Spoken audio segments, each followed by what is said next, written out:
अस्सलाम वालेकुम everyone. Dear students, university of health sciences Lahore की तरफ से कल ये नोटिफिकेशन सामने आया जिसमें बताया गया कि पंजाब के तमाम public sector medical and dental colleges में एडमिशन के लिए ऑनलाइन रजिस्ट्रेशन 12 नवंबर से स्टार्ट कर दी जाएगी। यूएचएस की तरफ से जारी होने वाले इस नोटिफिकेशन के अंदर अप्लाई करने से मुतालिक तमाम ज़रूरी हिदायत दी गई थी और इसके अलावा अप्लाई करने का मुकम्मल प्रोसीजर भी स्टेप बाय स्टेप एक्सप्लेन किया गया था।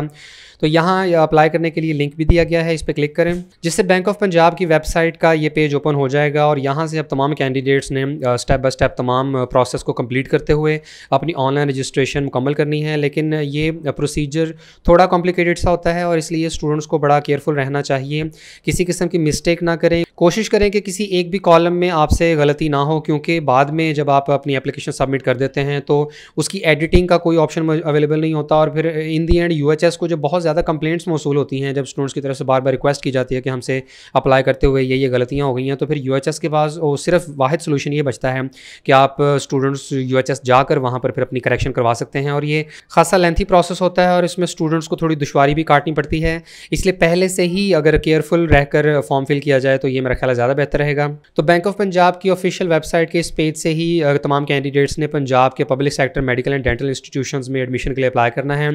और यहाँ अगर आप देखें तो ये लॉगिन पेज दिया गया है, लेकिन लॉगिन स्टूडेंट्स तभी कर सकते हैं जब पहले से उनका कोई अकाउंट क्रिएट हुआ हो। लेकिन जो स्टूडेंट्स जिन्होंने पहली मरतबा रजिस्ट्रेशन करनी है तो वो रजिस्टर के बटन पर क्लिक करेंगे, जिसके बाद कुछ इस किस्म का पेज ओपन हो जाएगा और अब यहाँ पर कैंडिडेट्स को अपना ईमेल आईडी मेंशन करना होगा। अब ईमेल आईडी आपने यहाँ पर वो मेंशन करना है जो आपके अपने पास मौजूद है, जिसको आप इजीली एक्सेस कर सकते हैं, ओपन कर सकते हैं। इसके अलावा आपने कोई सा खुद से पासवर्ड सिलेक्ट करना है। यहाँ पर आपने कोई पहले से सिलेक्ट किया हुआ पासवर्ड नहीं लिखना और ना ही अपने ईमेल आईडी का आपने यहाँ पर पासवर्ड लिखना है, बल्कि कोई भी नया रैंडम पासवर्ड आपने सेट करना है अपने ईमेल और पासवर्ड के थ्रू। ये आपके वो अकाउंट के पर्टिकुलर्स होंगे जिनसे आपने बाद में इस वे लॉगिन करना है। तो अपना ईमेल आईडी और पासवर्ड मेंशन करने के बाद आपने रजिस्टर के बटन पर क्लिक कर देना है। इसके बाद यहाँ ये मैसेज शो होगा, you have registered successfully, your pin has been send to your registered email ID. यही वजह थी कि मैंने कहा था कि आपका जो ईमेल आईडी है जो आपने यहाँ मेंशन करना है वो आपके अपने एक्सेस में होगा, क्योंकि अब आपने जो ईमेल आईडी यहाँ मेंशन किया था उसके इनबॉक्स में जाएँ और आपको बैंक ऑफ पंजाब की तरफ से एक ईमेल मौसूल हुई होगी, उस ईमेल के अंदर आपको पिन सेंड किया गया होगा। अब आपने वो फाइंड करना है। तो इसके बाद आपको इनबॉक्स में जो यूएचएस की तरफ से ईमेल मौसूल हुआ होगा उसमें पिन दिया गया है, आपने इस पिन को नोट डाउन कर लेना है। इसके बाद वापस इस पेज पर आएँ और लॉगिन के बटन पर क्लिक करें और अब यहाँ अपना ईमेल आईडी और पासवर्ड मेंशन करने के बाद लॉगिन करें और ईमेल आईडी और पासवर्ड के साथ साथ यहाँ आपको वो पिन भी एंटर करनी होगी जो कि ईमेल में आपको सेंड की गई है और इसे लिखने के बाद आप लॉगिन कर दें, जिसके बाद कुछ इस किस्म का पोर्टल ओपन हो जाएगा और अब आपने यहाँ सबसे पहले स्टार्ट एप्लीकेशन के बटन पर क्लिक करना है और यहाँ बैंक ऑफ पंजाब की तरफ से कुछ ज़रूरी हिदायत दी गई हैं, जिनमें सबसे पहले ये कि आप यूएचएस की तरफ से जो प्रोस्पेक्टस जारी किया गया है उसको एप्लीकेशन फॉर्म फिल करने से पहले अच्छे तरीके से रीड कर लें। एक कैंडिडेट एक से ज़्यादा कैटेगरीज की सीटों पर अप्लाई कर सकता है अगर वो एलिजिबिलिटी रिक्वायरमेंट्स फुलफिल करता हो। अगर कैंडिडेट एक से ज़्यादा कैटेगरी की सीटों पर एडमिशन के लिए अप्लाई करना चाहता है तो उसे उस कैटेगरी की मुतालिका सीटों के लिए अगेंस्ट जो डॉक्यूमेंट्स हैं वो भी सबमिट करने होंगे, क्योंकि अगर तो आप ओपन मेरिट की सीटों पर एडमिशन के लिए अप्लाई करते हैं तो उस केस में तो आपके बेसिक एलिजिबिलिटी डॉक्यूमेंट्स रिक्वायर्ड होंगे, लेकिन जो कैटेगरी और कोटा की रिजर्व सीटें हैं उन पर आपको एडिशनल मैंडेटरी डॉक्यूमेंट्स भी अपलोड करने होंगे। और अगर कोई स्टूडेंट हाफिज़ कुरान है तो उसे हाफिज़ कुरान वाली ऑप्शन के ऊपर टिक भी करना होगा और हिफ्ज़ कुरान का सर्टिफिकेट भी अपलोड करना होगा। तो सबसे पहले यहाँ पर आपसे प्रोग्राम्स की सिलेक्शन का पूछा गया है, आप MBBS और BDS दोनों के ऊपर सेलेक्ट कर लें। इसके बाद आपसे सीटों की कैटेगरी के बारे में पूछा गया है। अगर तो आपने सिर्फ ओपन मेरिट की सीटों पर अप्लाई करना है तो आप सिंपल इस बॉक्स को चेक कर दें, लेकिन अगर आप साथ ही साथ लेट्स सपोज रेसिप्रोकल पर अप्लाई करना चाहते हैं तो बिल्कुल आप ज़रूर करें। इसके लिए तो कोई एडिशनल डॉक्यूमेंट्स रिक्वायर्ड नहीं है, बल्कि आप इसको लाजमी सेलेक्ट कीजिएगा। इसके अलावा स्टूडेंट विद डिसेबिलिटीज़ हैं, अंडर डेवलप्ड डिस्ट्रिक्ट्स हैं या चोलिस्तान या ओवरसीज़ पाकिस्तानीज़, तो आप इन कैटेगरीज में से किसी पर अप्लाई करना चाहते हैं तो साथ में उस पर भी आप टिक कर सकते हैं। इसके बाद पार्ट 3 में आपसे पर्सनल इन्फॉर्मेशन रिक्वायर की गई है। सबसे पहले आपने यहाँ पर अपना CNIC नंबर मेंशन करना है और CNIC में डैशेज़ रिक्वायर्ड नहीं है, आप विदाउट डैशेज़ अपना मुकम्मल CNIC नंबर लिखें। इसके बाद जो ईमेल आईडी है वो आपने रजिस्ट्रेशन करते वक्त जो मेंशन किया था तो वो ऑटोमेटिकली यहाँ पर शो हो जाएगा। नेक्स्ट आपने अब यहाँ पर अपना नेम लिखना है, लेकिन नेम लिखते हुए इस बात का ख्याल रखिएगा कि जो आपके ओरिजिनल डॉक्यूमेंट्स हैं, एजुकेशनल डॉक्यूमेंट्स, तो वहाँ पर जिन स्पेलिंग्स के साथ आपका नाम लिखा हुआ है उन्हीं के साथ ही आपने यहाँ पर अपने नाम के स्पेलिंग लिखने हैं। बल्कि ऊपर यहाँ ये पॉइंट मिस हो गया कि अगर तो आप हाफ़िज़ कुरान हैं तो हिफ्ज़ कुरान का सर्टिफिकेट आपको अटैच करना होगा और ऐसे केस में आपने यहाँ पर टिक करना है। और अगर आप यहाँ पर टिक कर देते हैं तो इससे आप हिफ्ज़ कुरान के टेस्ट में अपीयर होने के लिए एलिजिबल हो जाते हैं। और अगर आप ये टेस्ट क्वालिफाई कर लेते हैं तो आपको इंटरमीडिएट यानी FSC के टोटल मार्क्स के अंदर 20 एडिशनल मार्क्स दिए जाएंगे। इसके बाद अपने फादर का नाम लिखें और इसके अलावा आपने अपनी मदर का नेम भी लिखना है। इसके बाद अपना जेंडर सेलेक्ट करें, मेल या फीमेल, और एहतियात से जेंडर सेलेक्ट कीजिएगा क्योंकि बसा औकात स्टूडेंट्स इसमें भी मिस्टेक्स कर देते हैं। इसके बाद आपने नेशनैलिटी सेलेक्ट करनी है और डेफिनेटली आप अगर पाकिस्तानी हैं तो आप पाकिस्तान को यहाँ से सेलेक्ट करेंगे। देन आपने यहाँ पर अपनी डेट ऑफ बर्थ को सेलेक्ट करना है। इसको आप मैनुअली भी लिख सकते हैं और मैनुअली लिखते हुए आपने सबसे पहले डेट, उसके बाद मंथ और उसके बाद ईयर मेंशन करना है। और डेट ऑफ बर्थ मेंशन करने के बाद अपना एरिया सेलेक्ट करें। जो अगर आप रूरल एरिया से बिलोंग करते हैं तो रूरल, अदरवाइज़ आप अर्बन को सेलेक्ट कर लें। इसके बाद डिस्ट्रिक्ट ऑफ डोमिसाइल आपने सेलेक्ट करना है। आप जिस भी डिस्ट्रिक्ट से बिलोंग करते हैं वो आपने सेलेक्ट कर लेना है। इसके बाद मेलिंग एड्रेस में आपने अपने घर का पता लिखना है। मेलिंग एड्रेस से बाज़ औक़ात स्टूडेंट्स कन्फ्यूज़ हो जाते हैं कि शायद यहाँ पर आपसे ईमेल का एड्रेस पूछा जा रहा है। यहाँ मेलिंग एड्रेस से मुराद ये है कि आपके घर का पता क्या है। अगर यानी UHS या बैंक ऑफ पंजाब की तरफ से किसी किस्म की अगर डॉक्यूमेंट्स की डिस्पैचमेंट करनी हुई तो ऐसे केस में आपके घर का एड्रेस जो है वो लाजमी अवेलेबल होना चाहिए। आपने यहाँ पर अपने घर का मुकम्मल पता लिखना है, अपने घर का नंबर लिखें, स्ट्रीट नंबर लिख लें, अपने टाउन और जो भी आपका रोड वगैरह है वो सारी इन्फॉर्मेशन लिखने के बाद आपने यहाँ पर मुकम्मल अपना मेलिंग एड्रेस लिखना है। टेलीफोन नंबर लिखें जो कि PTCL वगैरह का है। अगर नहीं भी लगा हुआ तो आप इसको खाली छोड़ दें क्योंकि टेलीफोन नंबर के साथ रेड कलर का स्टार मेंशन नहीं है। और रेड कलर के स्टार अगर किसी के साथ लगा हो तो इसका मतलब ये होता है कि ये कॉलम लाजमी है, इसको लाजमी आपने फिल करना है और इसकी कंप्लीशन के बगैर आपका जो है वो फॉर्म सबमिट नहीं हो सकेगा। इसके बाद अपना मोबाइल नंबर लिखें। इसके बाद पार्ट 4 जो कि बहुत इंपॉर्टेंट है, यहाँ पर आपने अपनी क्वालिफिकेशंस को मेंशन करना है। और सबसे पहला सवाल ही सबसे ज़्यादा अहम है जिसमें पूछा गया है कि have you appeared in HSSC special examination और A level November 2021 exams and awaiting your result. अब यहाँ पर जिन स्टूडेंट्स का तो अभी रिज़ल्ट नहीं आया हुआ या बेशक आप ही गया हुआ है, वो स्पेशल एग्जाम्स में अपीयर हो रहे हैं और उनका रिज़ल्ट जो है वो जनवरी फरवरी में आएगा, या A लेवल के जो नवंबर 2021 वाले एग्जाम्स में जो स्टूडेंट्स अपीयर हुए हैं, तो लाजमी इसको आपने येस या नो कर देना है। लेट्स सपोज जो स्टूडेंट स्पेशल एग्जाम्स में अपीयर हो रहे हैं या जो स्टूडेंट्स इंप्रूवमेंट कर रहे हैं और अगर वो यहाँ पर येस नहीं करते और अपना रिज़ल्ट मेंशन कर देते हैं तो ऐसे केस में बाद में जब इनका स्पेशल एग्जाम्स का रिज़ल्ट आएगा तो ये अपने फॉर्म को एडिट करके न्यू रिज़ल्ट अपलोड नहीं कर सकेंगे। लिहाजा इस येस या नो को आपने बहुत केयरफुली सेलेक्ट करना है। अगर तो आप स्पेशल एग्जाम्स में अपीयर हो रहे हैं या आपने A लेवल नवंबर 2021 के एग्जाम्स में अपीयर होना है और आपका रिजल्ट अभी अवेटिंग है तो आप यहाँ पर येस कर दीजिएगा। अगर तो आपका रिजल्ट कंप्लीट है यानी आपका जो अभी अक्टूबर के महीने में रिजल्ट आया है आप उसी रिजल्ट की बेसिस पर अप्लाई करना चाहते हैं तो आप इसको नो कर दीजिएगा। तो सबसे पहले आपने यहाँ पर अपनी 10th क्लास के जो साइंसेज के सब्जेक्ट्स हैं वो मेंशन करने हैं। फॉर एग्जांपल आप यहाँ पर लिखें तो यहाँ आपने अपने साइंस सब्जेक्ट्स मेंशन कर देने हैं, बायोलॉजी, केमिस्ट्री, फिजिक्स और साथ में मैथ मेंशन कर दें। ये आपके साइंसेज के सब्जेक्ट्स हो जाएंगे मैट्रिक के। इसके बाद जो इंस्टीट्यूशन की टाइप है वो आपने यहाँ पर सेलेक्ट कर लेनी है। अगर तो आपका जो स्कूल है जहाँ से आपने मैट्रिक किया है वो पब्लिक था या प्राइवेट था उसके मुताबिक आपने यहाँ से सिलेक्शन कर लेनी है। इसके बाद जो भी बोर्ड या यूनिवर्सिटी जहाँ से आपने मैट्रिक किया है, फॉर एग्जांपल आपका BISC फैसलाबाद है या कोई भी मुतल्लिका बोर्ड है आपने उसका यहाँ पर सेलेक्ट कर लेना है। ईयर ऑफ पासिंग आपने लिख देना है। अगर तो आपका मैट्रिक 2019 का था तो 2019 लिख दें या किसी भी ईयर का है तो वो आपने यहाँ पर ईयर मेंशन कर देना है। आपके जो ऑब्टेन्ड मार्क्स थे जितने भी हैं, लेट्स सपोज 950 हैं और टोटल मार्क्स 1100, तो यहाँ आपका मैट्रिक का जो ये रिज़ल्ट है ये कंप्लीट हो गया। इसके बाद इंटर की जो एग्ज़ाम टाइप है, अगर तो आपने FSC की हुई है तो इसी को चेक रहने दें। अगर आप A लेवल या किसी भी दूसरी कैटेगरी से बिलोंग करते हैं तो आपने इक्वलेंट के बटन पर क्लिक कर देना है। अगेन यहाँ पर आपने अपने FSC के जो मेजर सब्जेक्ट्स हैं यानी साइंसेस के सब्जेक्ट्स हैं वो आपने लिख लेने हैं।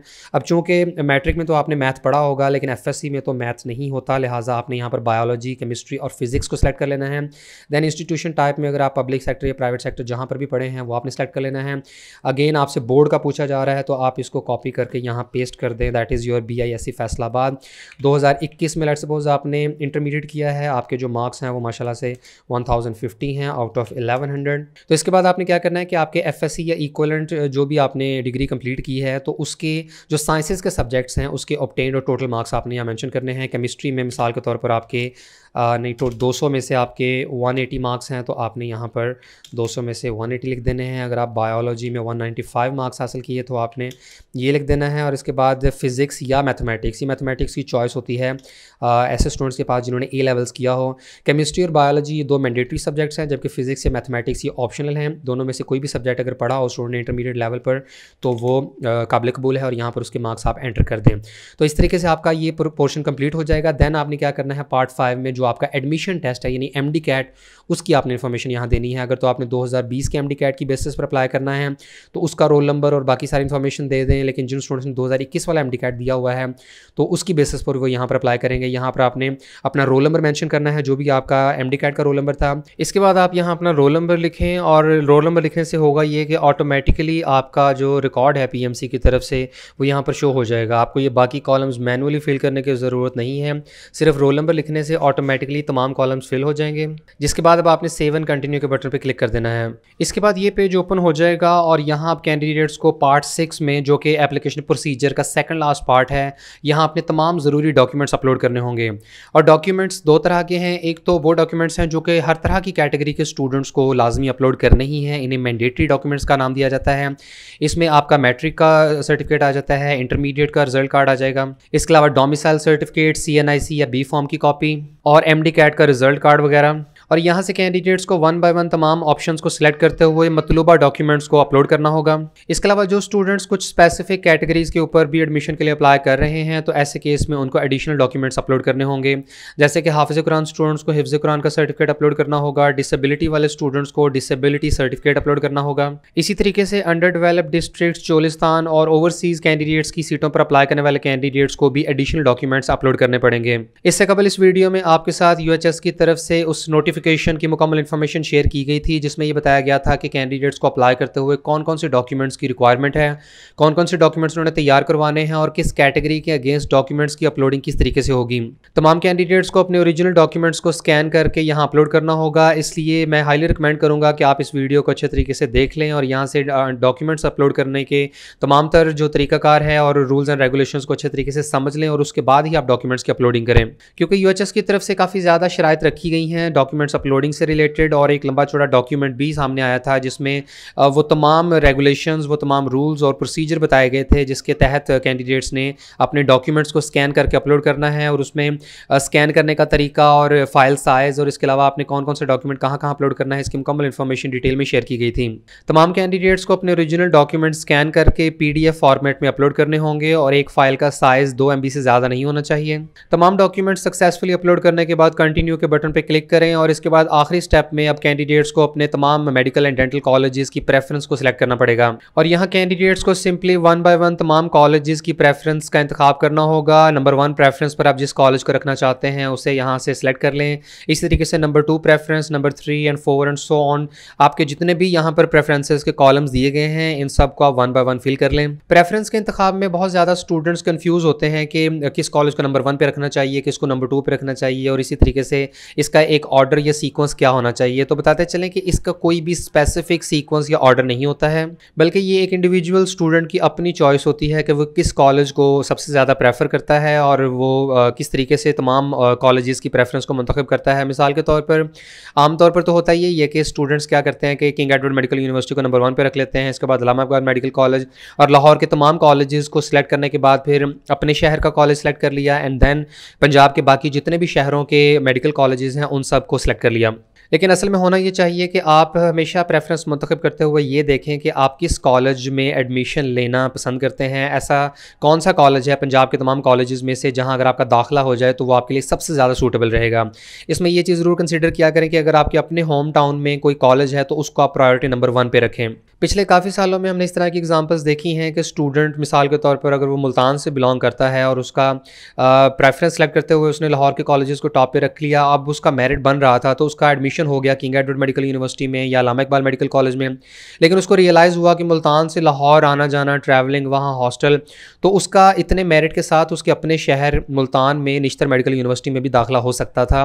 तो अगर वो निश्तर मेडिकल यूनिवर्सिटी को प्रायोरिटी नंबर 1 पे रख लेता तो वहीं उसका एडमिशन होना था, लेकिन अब चूंकि प्रेफरेंस में उसने लाहौर के कॉलेजेस को टॉप पे रखा और मुल्तान वाले कॉलेज को नीचे, तो ऐसे केस में उसका दाखिला लाहौर में हो गया है। और इस तरह अगर किसी भी स्टूडेंट का एडमिशन हो जाता है तो वो अपना ट्रांसफ़र नहीं करवा सकता, वो डाउनग्रेडिंग नहीं कर सकता। ऐसा मुमकिन नहीं है कि एक स्टूडेंट कहे कि सर मेरा किंग एडवर्ड मेडिकल यूनिवर्सिटी में तो एडमिशन हो गया है, लेकिन मीनवाइल मेरा निश्तर में भी हो सकता है, मेरा वहाँ मेरिट बन रहा है, तो मुझे वहाँ से एडमिशन कैंसिल करवा कर तो मुल्तान वाले कॉलेज में निश्तर में एडमिशन दिलवा दिया जाए। तो ऐसा मुमकिन नहीं होता है। एक मरतबा आपने जो अपनी प्रेफरेंस दे दी है ये 100% फाइनल होती है और इसी प्रेफरेंस के मुताबिक ही आपका जो कॉलेज है वो सिलेक्ट किया जाएगा। सबसे पहली प्रायोरिटी में देखा जाएगा कि अगर उसमें आपका दाखिला होता हुआ तो वहाँ मिल जाएगा, और उसके बाद अगर नंबर 2 प्रायोरिटी में आता हुआ तो वहाँ मिल जाएगा। इसी तरीके से प्रायोरिटी नंबर 1 से लेकर आखिरी तक आपको तमाम कॉलेजेस के अगेंस्ट मेरिट के हिसाब से कंपेयर किया जाता है। अगर आपका जिस भी कॉलेज में मेरिट बन जाता हुआ वहाँ आपको दाखिला मिल जाएगा। डाउनग्रेडेशन तो नहीं होती है, लेकिन आपकी प्रेफरेंस के ऊपर वाले कॉलेज में अगर आपका दाखिला होता हुआ तो अपग्रेडेशन ज़रूर हो जाती है। इसी तरीके से अगर कोई स्टूडेंट गुजरांवाला से बिलोंग करता है तो उसे चाहिए कि वो गुजरांवाला मेडिकल कॉलेज को प्रेफरेंस नंबर 1 पे रखे, अगर वो गुजरांवाला में रहकर ही पढ़ना चाहता है। लेकिन हाँ, अगर आप किसी कॉलेज को बहुत ज़्यादा पसंद करते हैं या कोई आपका ड्रीम इंस्टीट्यूशन है, तो अगर वो आपके शहर से दूर भी है तो बेशक आप उसको प्रायोरिटी नंबर 1 पे रख लें। लेकिन इसकी सिंपल लॉजिक आप यूँ समझ लें कि प्रेफरेंस सेलेक्ट करते हुए हमेशा उस कॉलेज को प्रायोरिटी नंबर 1 पर रखें जहाँ आप बाकी तमाम कॉलेजेस के कंपैरिजन में जाना पसंद करते हैं। अपने होम टाउन के कॉलेजेस को प्रेफरेंस दें। इससे ये होगा कि आपका हॉस्टल का एक्सपेंडिचर भी बच जाएगा और आप घर रहते हुए आसानी से तालीम हासिल कर सकेंगे। तो इस तरह अपने तमाम मेडिकल एंड डेंटल कॉलेजेस की प्रेफरेंस को सिलेक्ट करने के बाद कंटिन्यू के बटन पर क्लिक करें और सबसे एंड में कैंडिडेट्स ने अपनी एप्लीकेशन को सबमिट कर देना है। सबमिट एडमिशन फॉर्म के बटन पर क्लिक करें, जिसके बाद ये डायलॉग बॉक्स ओपन हो जाएगा और ऑनलाइन पोर्टल के ऊपर आपको एप्लीकेशन सबमिशन से मुताल्लिक प्रोसीड करने के बारे में दोबारा से पूछा जाएगा। एक मरतबा अपनी एप्लीकेशन को अच्छे तरीके से रिव्यू कर लें कि किसी किस्म की मिस्टेक ना हो, कोई स्पेलिंग का खराबी ना हो। हर तरह से तसल्ली कर लेने के बाद येस आई एग्री के बटन पर क्लिक करें। इसके बाद आपकी एप्लीकेशन सबमिट हो जाएगी और आपको एक सीरियल नंबर ग्रांट कर दिया जाएगा और अब आप अपने एप्लीकेशन और चालान फॉर्म को डाउनलोड करके उसका प्रिंट आउट ले सकते हैं और बैंक ऑफ पंजाब की किसी भी ब्रांच में जाकर 1000 रुपये प्रोसेसिंग फ़ी जमा करवाएं। बैंक में फ़ी सबमिट करवाने के बाद आपका एप्लीकेशन प्रोसीजर 100% कंप्लीट हो जाएगा और इसके बाद आपको कोई भी मैनुअल फॉर्म या एप्लीकेशन फॉर्म की हार्ड कॉपी कहीं भी कुरियर के जरिए या बाय हैंड सबमिट करवाने की ज़रूरत नहीं है। इसके अलावा ऐसे तमाम स्टूडेंट जिन्होंने अप्लाई करते हुए किसी किस्म की मिस्टेक कर दी है तो वो बैंक ऑफ पंजाब या university of health sciences Lahore की हेल्पलाइन पर कॉन्टैक्ट करके उनसे रहनुमाई हासिल करें।